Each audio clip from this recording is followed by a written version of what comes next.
తాకట్లో ఉన్న బంగారాన్ని విడిపించలేక వడ్డీల మీద వడ్డీలు కడుతూ ఇబ్బంది పడుతున్నారా? అయితే ఇప్పుడే సంప్రదించండి శివ గోల్డ్ కంపెనీ. మీ నమ్మకానికి మా హామీ శివ గోల్డ్ కంపెనీ.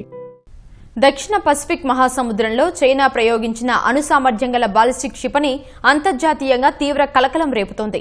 సోమవారం నాడు చైనా సైన్యం అణు జలాంతర్గామి నుంచి ఈ క్షిపణిని పరీక్షించింది. పసిఫిక్ ప్రాంతంలోని చిన్న చిన్న ద్వీప దేశాలతో పాటు ఆస్ట్రేలియా, న్యూజిలాండ్, జపాన్ ఈ ప్రయోగాన్ని తీవ్రంగా తప్పుబడుతున్నాయి. అయితే చైనా ఈ క్షిపణి పరీక్ష ద్వారా ప్రధానంగా అమెరికాకే ఒక బలమైన సందేశాన్ని పంపిందని అంతర్జాతీయ రక్షణ రంగ నిపుణులు విశ్లేషిస్తున్నారు.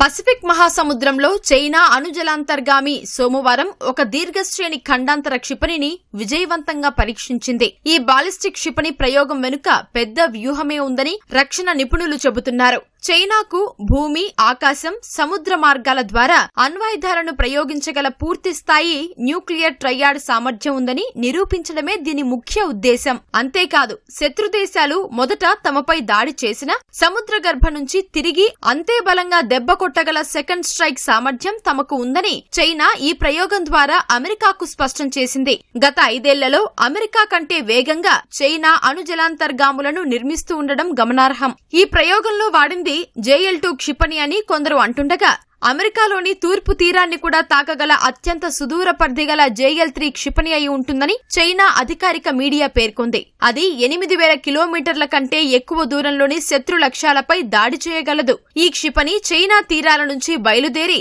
అమెరికా భూభాగాన్ని కూడా తాకగలదని హాంకాంగ్ పత్రిక సౌత్ చైనా మార్నింగ్ పోస్ట్ వివరించింది. చైనా క్షిపణి ప్రయోగంపై పసిఫిక్ ప్రాంత దేశాల నుంచి తీవ్ర నిరసన వ్యక్తమవుతోంది. అణ్వాయుధ రహిత ప్రాంతంగా ప్రకటించిన రారోటోంగా ఒప్పంద పరిధిలోకి వచ్చే సముద్ర భాగంలో ఈ క్షిపణి వచ్చి పడటమే దీనికి కారణం. గతంలో అమెరికా, బ్రిటన్, ఫ్రాన్స్ పసిఫిక్ ప్రాంతంలో జరిపిన అణు పరీక్షల వల్ల ఇప్పటికీ అక్కడి ప్రజలు క్యాన్సర్లు, ఇతర ఆరోగ్య సమస్యలతో బాధపడుతున్నారు. చైనా చర్యను ఆస్ట్రేలియా ప్రధాని ఆంథోనీ ఆల్బనీస్ తీవ్రంగా ఖండించారు.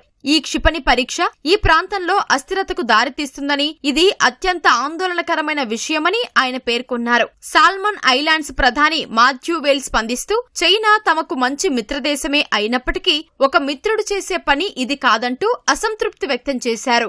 ఈ విమర్శలను చైనా రక్షణ శాఖ తోసిపుచ్చింది. ఇది తమ వార్షిక సైనిక విన్యాసాల్లో భాగమేనని, భవిష్యత్తులోనూ ఇలాంటి పరీక్షలు జరిగే అవకాశం ఉందని పేర్కొంది. తాము నిబంధనల ప్రకారమే సంబంధిత దేశాలకు ముందస్తు సమాచారం ఇచ్చామని, చైనా సైన్యం ఎంతో పారదర్శకంగా వ్యవహరించిందని స్పష్టం చేసింది. గల్ఫ్ ప్రాంతంలో ఉద్రిక్తతలు కొనసాగుతున్న తరుణంలో పసిఫిక్ మహాసముద్రంలో చైనా జరిపిన ఈ అణుక్షిపణి పరీక్ష అంతర్జాతీయంగా సరికొత్త చర్చకు దారితీసింది.